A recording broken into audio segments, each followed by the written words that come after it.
That night, I canceled every single payment. After my daughter and her husband stormed out, leaving the scent of expensive wine and betrayal hanging in the air of my quiet home, I sat down at my old oak desk. The surface is worn smooth from decades of my hands resting on it, the same desk where my late wife Laura and I planned our entire future. I logged into my bank account, the screen's cold light glowing in the dark room, and with a series of calm, deliberate clicks, I stopped it all. The mortgage payment for their sterile, modern house, the lease for my son-in-law's German sedan, the endless transfers for his so-called startup that never started. Gone. I know what you're probably thinking. How could a father cut off his only daughter? It sounds heartless. But before you judge, you need to hear the whole story. You need to understand the quiet promise I made to Laura, and the one dinner where that promise was shattered by a single, cruel question. If you like this story, please like this video, subscribe to the channel, and share your impressions on this story in the comments. They mistook my love for weakness, and I was about to give them a very clear lesson on the difference. My life before that night was a collection of quiet rituals, each one a thread connecting me to my past, to Laura. My days began before the sun, in the deep blue stillness of dawn. The house would be silent, save for the low hum of the refrigerator and the gentle groans of the old floorboards as I made my way to the kitchen. I'd brew a single cup of black coffee, the aroma rich and earthy, and take it to the living room. My first stop was always the old maple rocking chair Laura had insisted we buy when she was pregnant with Chloe. It sat by the large bay window overlooking the backyard, its wood worn smooth and dark with age where our hands had rested for over 30 years. From that chair, I watched the world wake up. I saw the seasons change in the branches of the oak tree we planted together on our 5th anniversary. I'd sit there, the warmth of the mug seeping into my palms, and let the memories wash over me. I could almost hear the gentle, rhythmic creak the chair made when Laura rocked a fussy, infant Chloe to sleep, her soft humming filling the room. I could almost smell the faint scent of baby powder mixed with the lemon polish she used on the furniture every Saturday. This house wasn't just wood and plaster, it was a living album of our life, and every corner held a story. The faint scratches on the hardwood floor near the fireplace were from Chloe's first tricycle. The pencil marks on the kitchen doorframe, charting her height from a little girl into a young woman, were still there, sealed under a layer of varnish. It was in this house, in this quiet, that I held on to my promise to Laura. On her last coherent day, her hand frail in mine, she'd made me swear I would always look after our girl. "She's strong, Arthur," she had whispered, her voice thin as paper. "But the world is hard. Make sure she's happy." I took that promise as my sacred duty. And in my mind, her happiness was tied to a life free from the financial struggles we had faced. So on the 1st of every month, I would sit at my oak desk, the same one where we'd paid our bills and planned our vacations, and I would perform another ritual. I'd open my laptop, the cold, blue light of the banking website illuminating my face, and I'd make the transfers.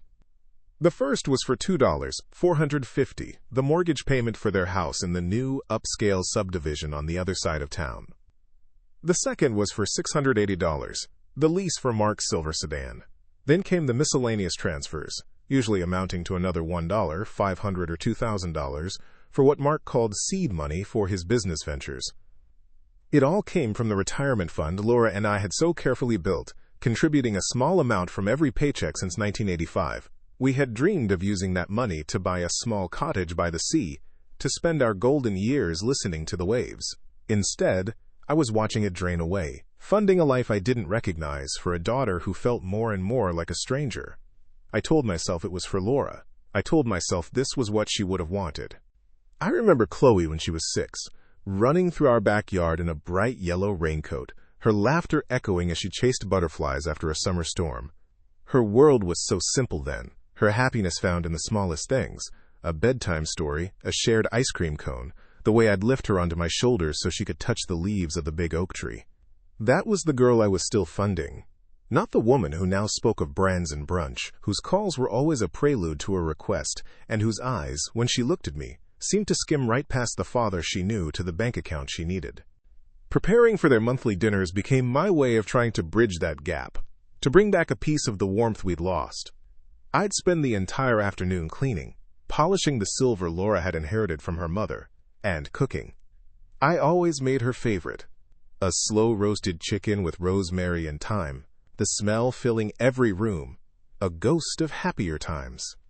I'd set the dining table with our best china, the plates we only used for Christmas and anniversaries, hoping that the effort would somehow translate into connection. I wanted them to see that this home was still a place of love, not just a financial resource.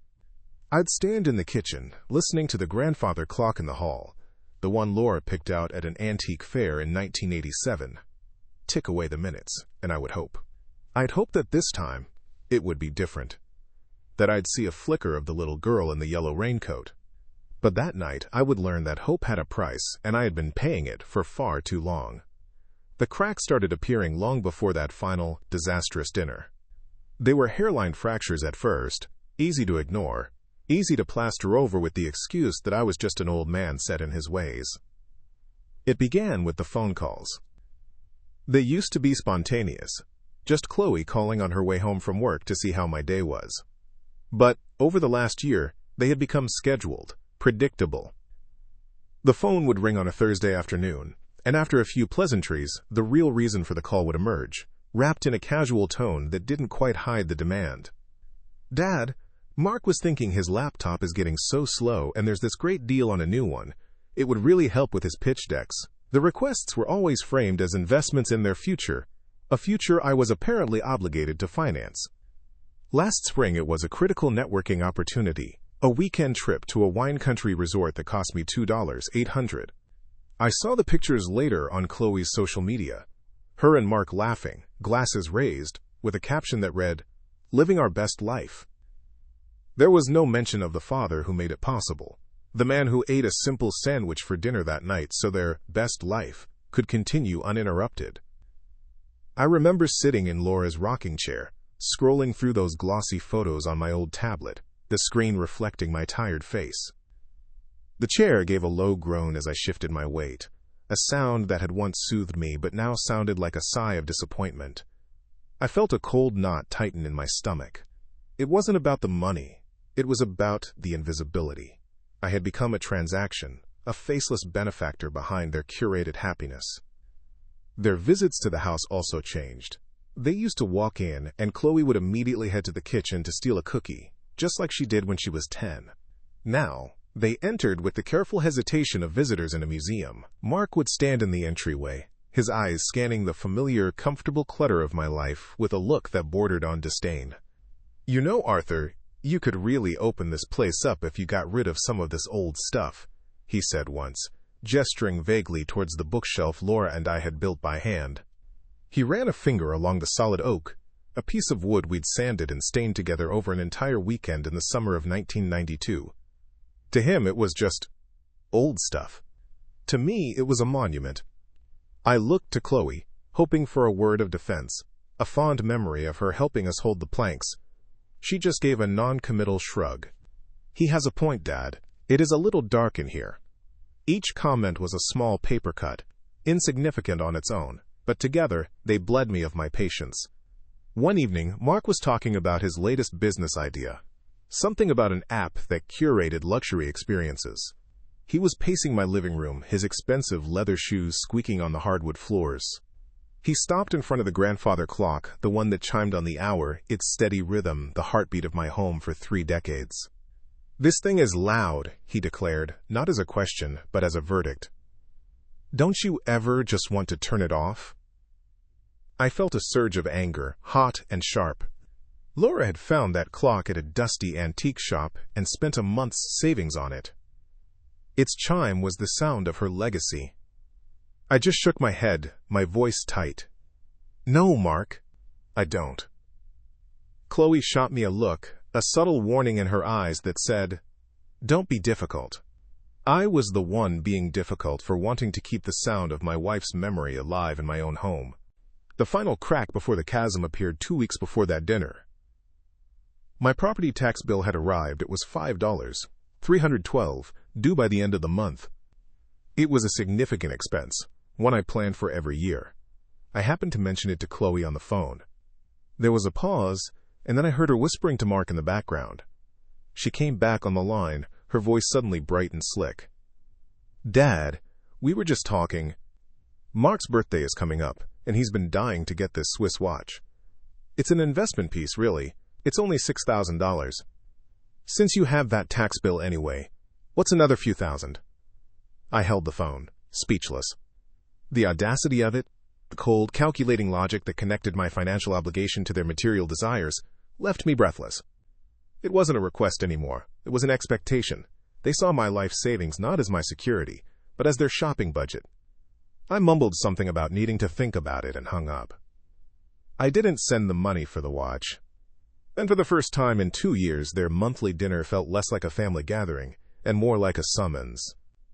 I knew I was about to be called to account for my failure to provide. The air in the dining room was thick, with the savory steam of the roast chicken and the heavy, sweet scent of the expensive red wine Mark had insisted I buy. He held his glass up to the light, swirling the deep crimson liquid with an air of expertise he didn't possess. For the past hour, he had been dominating the conversation, painting a grand picture of his latest venture, a tech startup that promised to revolutionize something. The words he used, synergy, monetization, disruptive innovation, floated in the warm air of my home like foreign objects, clashing with the familiar scent of rosemary and the gentle ticking of the grandfather clock in the hall. I watched him, my hands resting on the worn linen tablecloth, the same one Laura and I used for every special occasion since our wedding in 1987. Chloe was quiet, picking at her food. She offered small, encouraging murmurs whenever Mark paused for breath, but her eyes were distant. She hadn't looked at me directly since they arrived. I had spent the afternoon preparing this meal, hoping to see a spark of the old connection, a shared smile over a familiar taste. Instead, I felt like a proprietor of a restaurant they were obligated to visit once a month. Mark finished his monologue with a self-satisfied sigh and took a long drink of wine. He set the glass down with a soft click, his gaze sweeping over my living room, which was visible from the dining table. His eyes lingered on the comfortable, slightly worn furniture, the shelves overflowing with books, the framed photos of a life lived fully and without pretense. A smirk played at the corners of his mouth. He leaned back in his chair, the wood creaking in protest. "You know, Arthur," he began, his voice a low, condescending drawl. He let the name hang in the air, a deliberate choice to use my first name instead of Dad. He let out a short, humorless chuckle. "I've always wondered, how does it feel to be a loser?"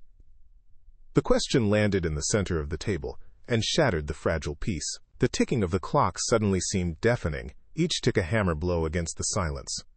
To work your whole life, save every penny, and end up with this. He made a vague, dismissive gesture with his hand, a gesture that encompassed my home, my memories, my entire existence. It was a flick of the wrist that erased 62 years of hard work, love, and loss. I turned my eyes to my daughter. This was the moment for her to speak, to defend the man who had raised her, to defend the home she grew up in. I saw her small hand, the one I used to hold as we crossed the street, gripping her silver fork so tightly her knuckles were bone white. She stared intently at the pattern on her plate as if it held the secrets of the universe. She didn't say a word. Her silence was louder than his insult. It was an endorsement, an agreement.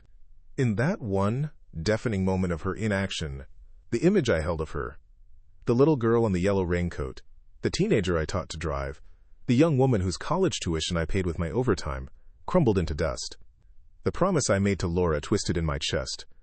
No longer a sacred vow, but a fool's errand. I hadn't been ensuring Chloe's happiness. I had been financing her husband's cruelty and her own spineless ingratitude. The warmth from the oven, the smell of the food, the soft glow of the lamp in the corner, it all receded, replaced by a glacial cold that started in my gut and spread through my veins. They hadn't just insulted me, they had desecrated a memory. They were sitting at Laura's table, eating Laura's favorite meal, and mocking the life she and I had built with our bare hands. My grief, which had been a soft, constant companion, hardened into something sharp and focused. My hand was perfectly steady as I picked up my knife and fork and placed them gently together on my plate, the clink of metal on porcelain the only sound in the room. I folded my hands on the table and looked directly at Mark. For the first time, I didn't see a son-in-law. I saw an adversary. A slow, calm smile spread across my face, a smile that held no warmth, no forgiveness. It was the smile of a man who had finally seen the truth and had nothing left to lose. I didn't watch them leave. I simply listened. I heard the scrape of Chloe's chair against the floor, the frantic rustle of her grabbing her purse, and Mark's muttered curse as he stormed out of the room. The front door slammed shut, a sound so violent it seemed to shake the old house to its foundations. Then, their car engine roared to life, tires squealing on the pavement as they sped away into the night. And then, there was silence. A profound, ringing silence broken only by the steady, indifferent ticking of the grandfather clock in the hall. I remained at the head of the table, my hands still folded, looking at the scene before me. The half-eaten roast chicken, now cold. The 2 glasses of expensive wine, nearly full. Chloe's plate, barely touched. It was a perfect portrait of a family dinner that had died mid-sentence. The rage I expected to feel, the tidal wave of hurt and betrayal, never came. In its place was a strange and unsettling calm. It was the kind of clarity that follows a lightning strike, when the air is sharp and clean and you can see for miles. For years, my life had been governed by a fog of grief and a misguided sense of duty. I had been operating under the assumption that my love for my daughter was a debt I had to keep paying, no matter the cost to my own dignity. Mark's brutal question and Chloe's deafening silence had been the lightning strike that burned that fog away. I saw them, for the first time, not as my child and her husband, but as 2 entitled adults who viewed my love as a line of credit. They had mistaken my quiet generosity for foolishness. They mistook my grief for weakness. They would not make that mistake again. Slowly, I stood up. My movements were not those of a defeated old man. They were deliberate, measured, each one fueled by a cold, new purpose. I walked past the living room, past Laura's empty rocking chair, and went into my small study. I sat down at the old oak desk, its surface worn smooth by decades of my life's work. This was where Laura and I had balanced our first checkbook in 1985. This was where I signed the papers for the loan that sent Chloe to college. And for the last 5 years, this was where I had dutifully executed the monthly transfers that funded their lavish lifestyle. I ran my hand over the wood, feeling the familiar grain beneath my fingertips. The promise I made to Laura was not to enable Chloe's destruction, but to ensure her well-being. And sometimes, the greatest act of love is to let someone feel the full weight of their own choices. They wouldn't see this coming. They expected me to call, to apologize, to beg them to come back so I could continue funding their charade. They were about to discover just how wrong they were. The morning after felt different. I woke before my alarm, not to the usual soft ache of memory, but to a sharp, electric stillness in the air. The first light of dawn was a pale, watery gray, casting long shadows across the living room as I made my way to the kitchen. I brewed my coffee, the ritual the same, but the man performing it was not. As I sat in Laura's rocking chair, the warm mug in my hands, I didn't look out the window at the oak tree. Instead, my gaze fell on the reflection of the room in the dark glass. I saw the familiar furniture, the photos on the mantelpiece, the quiet order of a life well lived. For the first time, it didn't look like a shrine to the past. It looked like a fortress. My first move wasn't dramatic, it was meticulous. After my coffee, I went to my oak desk, which no longer felt like a place of weary obligation, but a command center. I pulled out the heavy metal file box from the bottom drawer, the one labeled Finances and Property. The key turned in the lock with a satisfying click. The air filled with the sharp, clean scent of old paper as I lifted the lid. For the next 3 hours, I was an archaeologist of my own life, digging through layers of sacrifice. I laid out every bank statement from the last 5 years, using a yellow highlighter to mark every transfer made to Chloe and Mark. The glowing lines formed a river of my own money flowing away from me. The final tally was staggering. $243,600. That didn't even include the down payment. I found the file for their house. Inside was a copy of the deed and, more importantly, the mortgage agreement from March 15, 2019. My name was on it, not as a co-signer, but as the primary borrower. I had taken out the loan against my own home's equity because their credit wasn't good enough. I had put down the $85,000 deposit from my own savings, the money from the sale of my 1967 Mustang, the car I'd spent a decade restoring. I remembered Chloe's plea at the time. "It's just a formality, Dad. We'll take over the payments as soon as Mark's business takes off." His business never took off, but my payments never stopped. I made a neat stack of documents: the mortgage agreement, the deed, and the highlighted bank statements. My second step was to find a good lawyer. Not a flashy one from a downtown firm, but someone like me. Solid. Understated. Reliable. I found a Mr. Davies, whose small office was located in a quiet, tree-lined street 2 towns over. His website said he specialized in property and estate law. I called and made an appointment for the following Monday, October 23rd. When the day came, I walked into his office carrying a worn leather briefcase containing my meticulously organized files. The office was quiet, smelled of old books and brewed tea, and a grandfather clock, much smaller than mine, ticked softly in the corner. Mr. Davies was a man in his late 60s, with kind eyes and a firm handshake. He listened without interruption for a full 30 minutes as I laid out the entire story, my voice even, and devoid of emotion. I simply presented the facts, pushing the relevant documents across his polished mahogany desk as I spoke. When I finished, he was silent for a long moment, his fingertips steepled under his chin. He looked from the stack of papers to my face. "Arthur," he said, his voice calm and steady, "you have been more than generous. You have been systematically exploited." The word hung in the air, validating the cold truth I had finally allowed myself to see. "The house is legally yours. The loan is in your name, secured by your property. You have every right to stop making payments, but that would damage your own credit. The cleaner path," he paused, picking up the deed, "is to assert your ownership." He explained the process. It would start with a formal letter, a notice of intent. It would be legal, ethical, and completely ironclad. I paid his retainer of $2,500 with a check from the account that Laura and I had opened together in 1987. It felt like the first money I had spent on myself in a very long time. The inevitable call came that Wednesday. My phone buzzed on the kitchen counter, displaying Chloe's name. I let it ring 4 times before answering, wiping my hands on a dish towel. "Hello, Chloe." My voice was calm, neutral. "Dad? What's going on?" Her voice was high-pitched, laced with a panic she was trying to conceal with irritation. "The mortgage payment bounced. And the car payment. Did you forget?"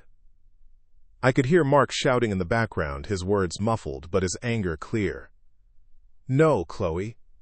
I didn't forget," I said simply. "What do you mean, you didn't forget?" "Dad, this is serious. They're going to put a late fee on the account." The entitlement in her voice was breathtaking.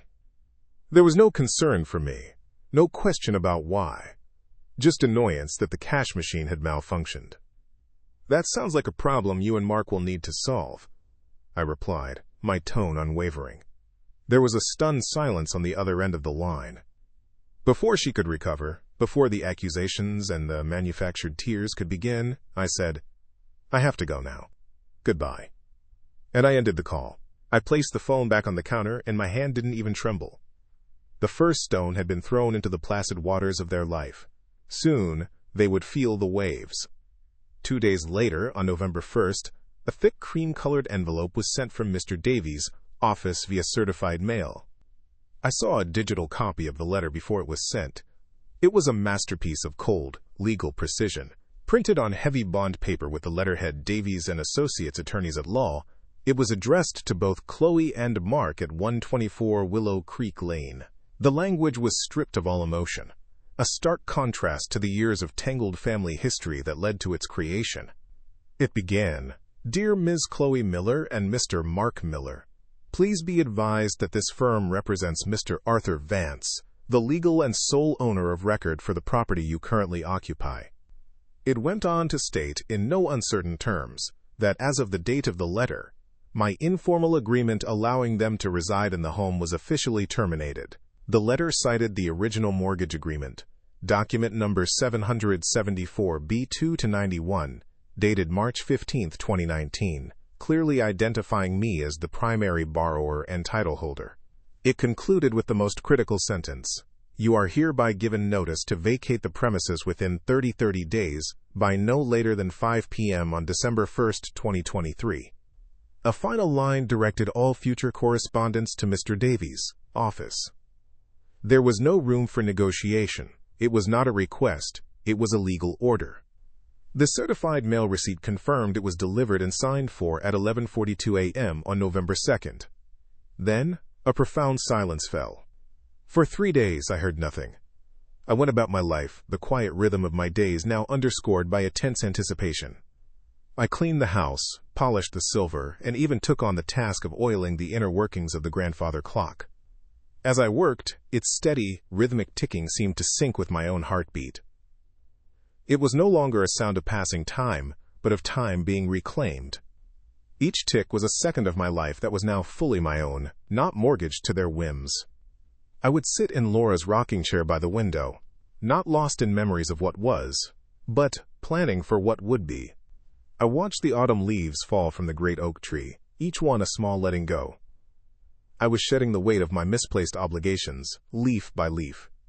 I knew the silence was the deep breath before the scream, and I was ready for it. The scream arrived on a Sunday afternoon. I was in the kitchen, washing dishes from lunch, when a car screeched to a halt in my driveway. I recognized the sound of Mark's German sedan. A car door slammed with enough force to rattle my windows, followed by another. Then, a furious, frantic pounding on my front door. It wasn't a knock. It was an assault. I dried my hands slowly on a towel, my heart beating a calm, steady rhythm. I walked to the door but didn't open it. Through the peephole I could see them, their faces distorted by anger and panic. Mark was red-faced, his jaw clenched, while Chloe stood beside him, her face a mask of tear-streaked disbelief. I opened the main door, but left the sturdy screen door locked between us. It felt like a cage, with the animals on the outside. "What is the meaning of this?" Mark yelled, brandishing a crumpled copy of the legal notice. His voice was shrill, the carefully constructed facade of the sophisticated entrepreneur stripped away to reveal the spoiled man-child beneath. "You're throwing us out? Your own daughter? Are you insane?" Chloe began to sob, a theatrical, heaving performance I had seen many times before.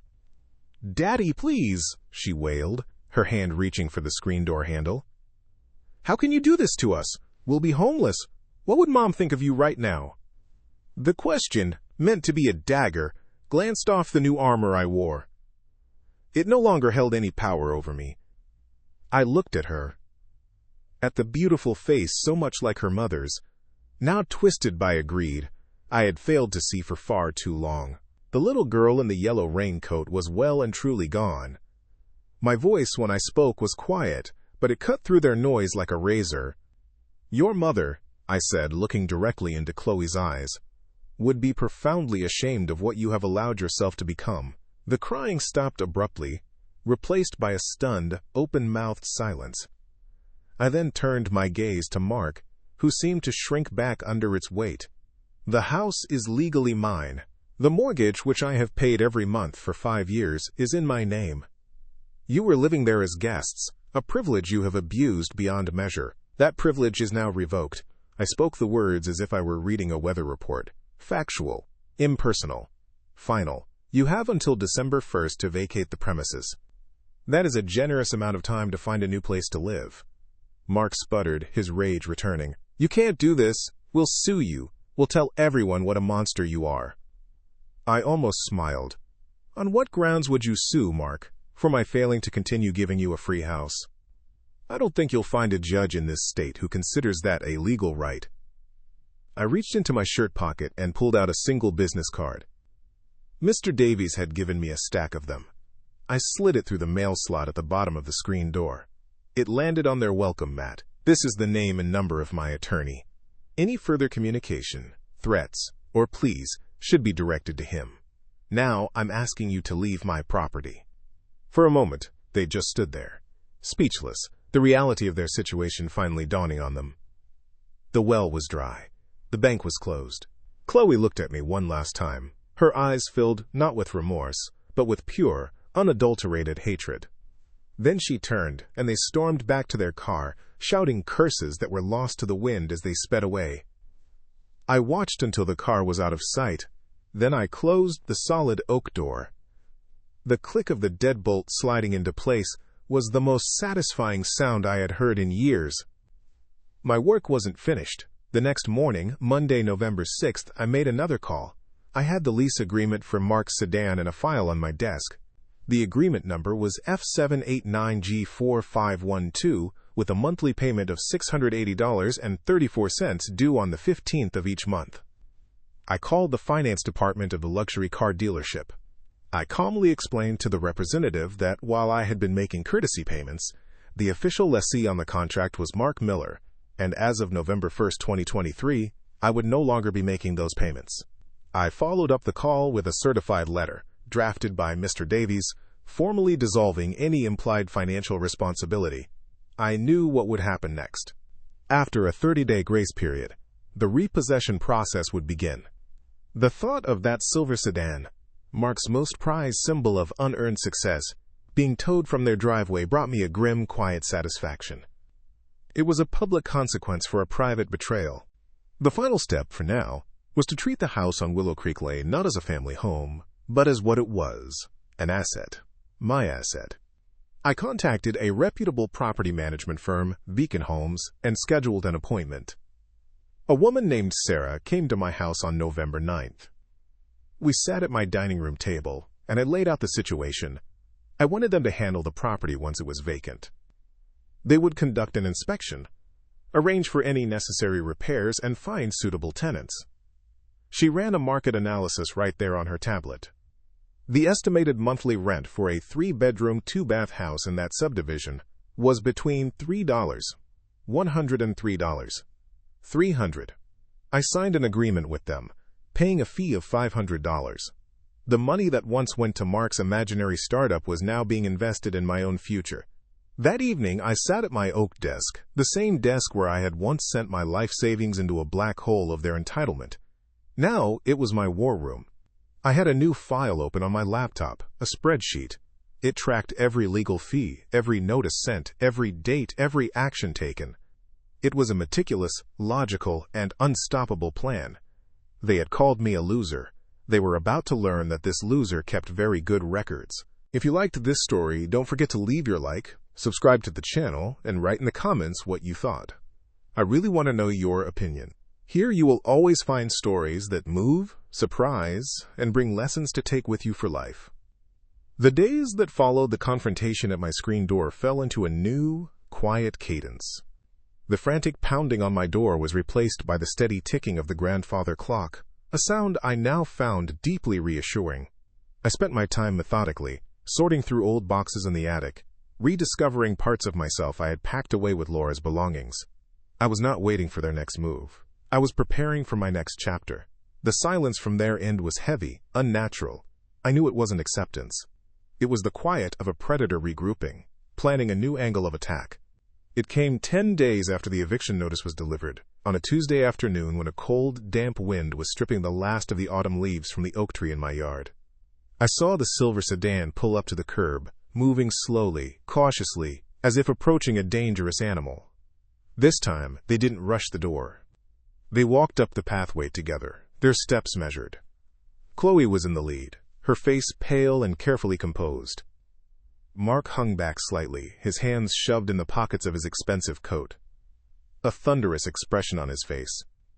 I watched them approach from the bay window, then move to the front door. I opened it, once again leaving the locked screen door as a barrier between us. The air was chilly, and I could see their breath misting in front of them. Chloe tried to smile, a pathetic, trembling thing that didn't reach her eyes.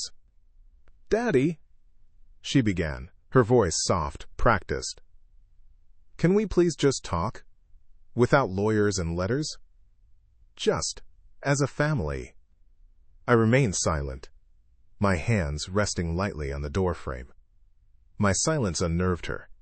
She glanced back at Mark, who gave her a sharp, almost imperceptible nod. We were wrong, she continued, her eyes welling up with tears that looked genuine this time, born of pure panic.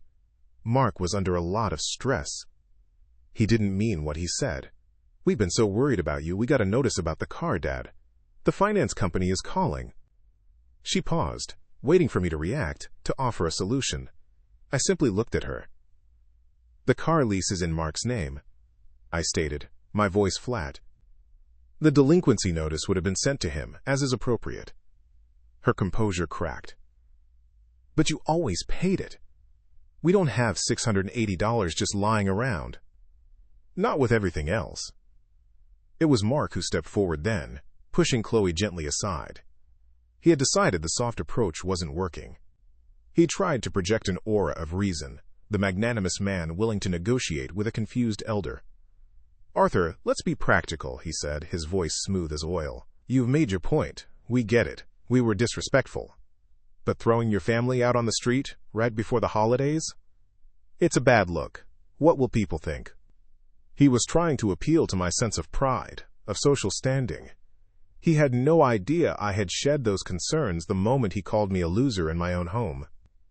The only people whose opinions I ever truly valued are gone, Mark, I said, my gaze steady.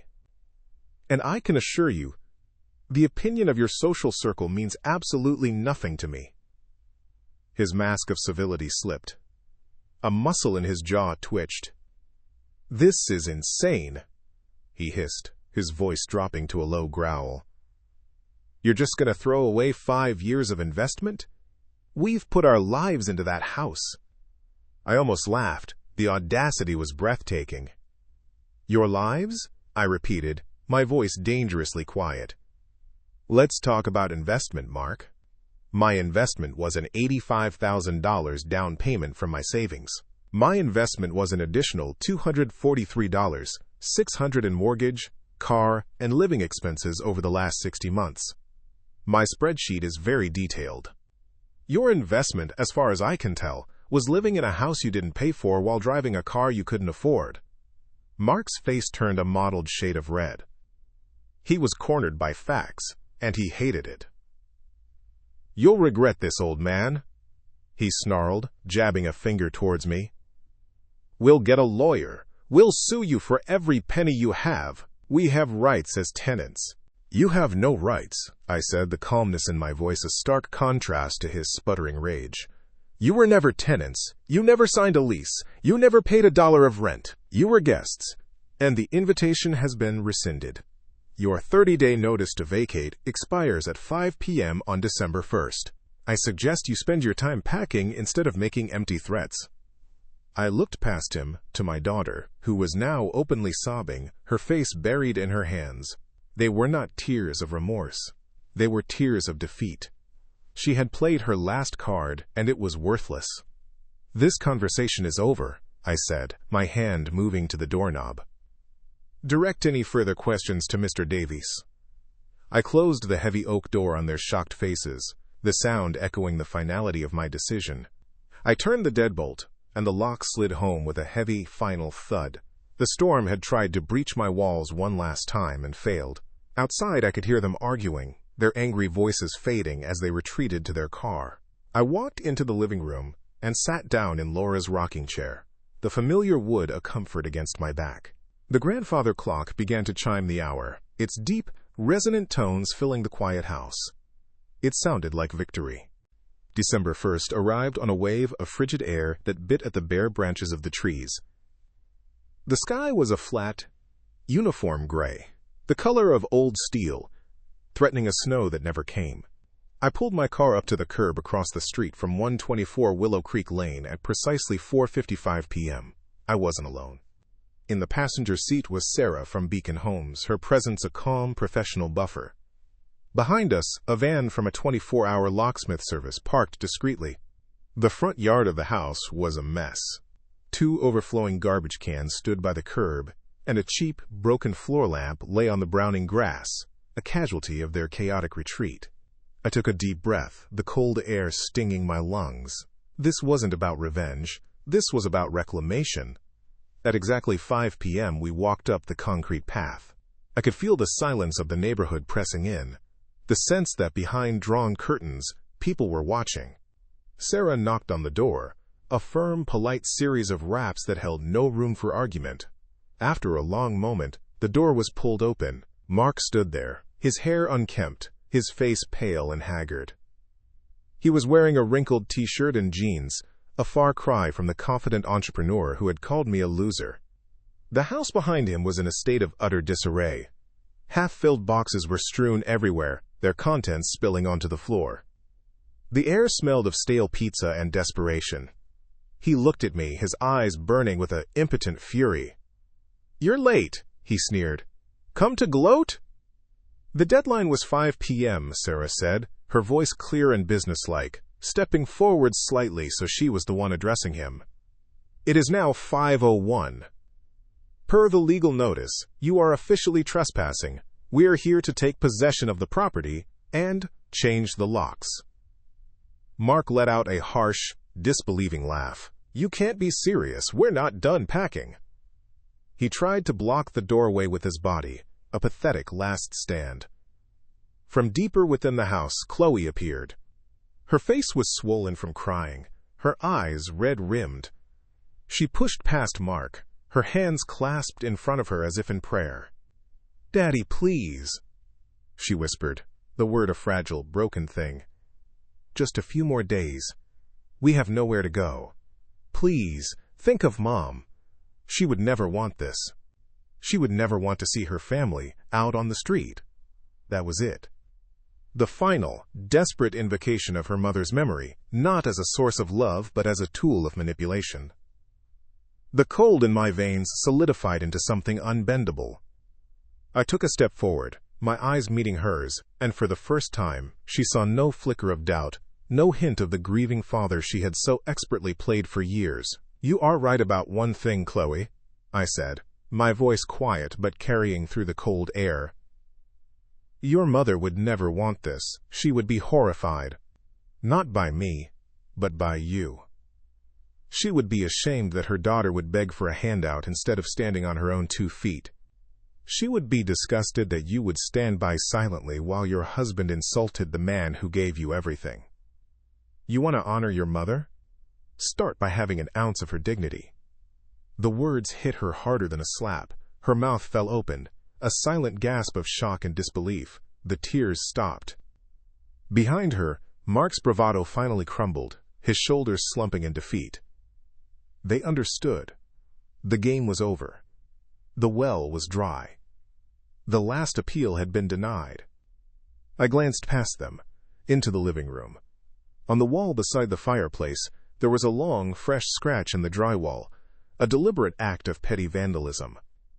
I didn't get angry. I just felt a profound, weary pity for them. I turned to the locksmith, who was waiting patiently on the sidewalk. "You can begin," I said calmly. As the locksmith approached the door with his toolkit, Mark finally stepped aside, his movements stiff, robotic. The fight had gone out of him completely. Chloe just stared at me, her expression now hardened into a cold, unfamiliar mask of pure hatred. They began grabbing a few last things in a frantic, disorganized rush. A box of clothes, a laptop, a half-empty case of that expensive wine Mark loved so much. They moved like ghosts in the ruins of the life I had built for them. As they brushed past me on their way out to their car for the last time, I spoke one final time, not to them but to the space they were leaving behind. "I'm putting the house on the market next week," I said, my voice even. "After closing costs and legal fees, the proceeds, approximately $415,000, will be deposited back into my retirement account, the one you both spent the last 5 years draining." I let that number hang in the air, a final accounting of their greed. They didn't look back. They threw the boxes into the back of the sedan, slammed the doors, and drove away without a word, leaving nothing behind but a trail of exhaust fumes and the wreckage of their own making. I stood in the doorway of my house, listening to the sound of the locksmith carefully, methodically, changing the tumblers in the lock, securing my future, one click at a time. The first real snow of the season came a month after the locks were changed, blanketing the world in a profound and cleansing silence. It fell thick and soft, muffling the sounds of the street, making my old house feel like the only place on earth. I watched it from the kitchen window, a mug of black coffee warming my hands, and for the first time in years, the quiet didn't feel like an absence. It felt like peace. The house on Willow Creek Lane had sold in less than 2 weeks. The final wire transfer from the sale, after Mr. Davies, fees, and closing costs, was for $412,850. Seeing that number appear in my retirement account wasn't a moment of triumph, but of restoration. It was a wound being stitched closed, a debt to my own future finally being repaid. The air inside my home felt lighter, cleaner, as if the very molecules had been scrubbed of tension and resentment. The grandfather clock's chime no longer sounded like a countdown or a judgment. It was simply the gentle, steady heartbeat of my life, marking time that was once again my own. I didn't hear from Chloe or Mark. Mr. Davies handled a few sputtering, threatening calls from a lawyer they couldn't afford to keep on retainer, and then, nothing. They had faded from my life as quickly and completely as they had tried to consume it, leaving behind only the hard-won lesson. I sometimes wondered where they were, what they were doing, but the thought was distant, like remembering a character from a book I'd finished long ago. One morning, with the sun casting a brilliant, cold light on the fresh snow, I took my coffee into the living room. I walked over to the old maple rocking chair by the bay window, the one Laura had loved so much. For years, sitting here had been an act of remembrance, a way to feel close to her, to wrestle with the promise I had made. My gaze would fall on the great oak tree in the backyard, its branches a stark silhouette against the sky, and my heart would ache with the weight of my duty to our daughter. But today, as I settled into the familiar curve of the wood, something was different. The chair gave its familiar gentle creak, a sound that was no longer a sigh of sorrow but a whisper of welcome. I looked out at the oak tree, its branches now heavy and beautiful with pristine snow, and I didn't feel the past. I felt the present. This chair was no longer a seat of grief, a monument to a promise that had been twisted and broken. It was now a seat of peace. My peace. I finally understood that my promise to Laura wasn't to shield Chloe from the consequences of her choices, but to live a life of the same dignity and strength Laura had always embodied. By reclaiming my life, my home, and my self-respect, I had honored her memory more than 1,000 blank checks ever could. I found myself looking at maps of the coast, at pictures of small cottages by the sea, and for the first time, the dream felt possible again. I learned that true love isn't a blank check, it's a shared respect. And that self-worth isn't something anyone can give you or take from you. It's something you must be willing to defend, even from the people you once loved the most. The sun was climbing higher, and my future was finally my own. My journey wasn't about revenge, it was about remembering who I was before I became a walking bank account. For too long, I confused sacrifice with love, believing that by giving away every piece of my future, I was honoring my promise to Laura. But the real promise was to live with the same strength and dignity she always carried. The final lesson, the one I want to share with you, is this. Your value is not measured by what you can provide for others. It is inherent. You have a right to your own peace, your own dreams, and your own respect.